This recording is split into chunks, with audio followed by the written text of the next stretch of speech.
Mana satu pilihan simpanan terbaik? Tak perlu memilih jika tuan faham fungsi setiap tempat untuk menyimpan. Ada yang bertanya, nak kena pilih antara menyimpan di ASB, tabung haji atau emas.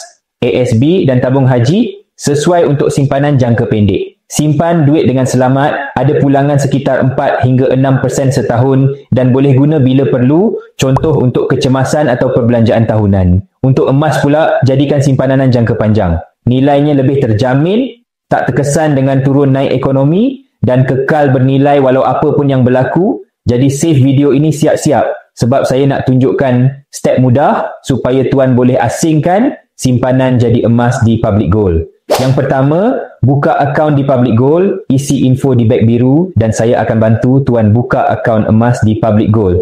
Pendaftaran adalah percuma dan akaun tuan hanya akan aktif bila tuan menyimpan emas pertama kali di Public Gold. Baik, lepas pendaftaran akaun, tuan akan ada akses untuk login ke dalam apps Public Gold.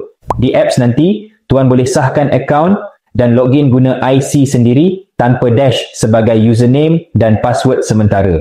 Kemudian, tuan dah boleh mula simpan emas, bila masa boleh tambah simpanan, ikut step yang sama dan yang terbaik konsisten simpan tiap bulan ikut bajet sendiri. Tuan rasa bagaimana? Bagi tuan yang dah bersedia nak menyimpan emas, akaun Gap boleh mula dengan serendah RM100 atau 1 gram sebulan. Nak mulakan simpanan emas di Public Gold, boleh hubungi saya dengan isi info di beg biru. Saya personally akan guide tuan untuk tunjukkan langkah dan cara menyimpan emas yang sesuai dengan matlamat simpanan. Dulu ragu kini tahu.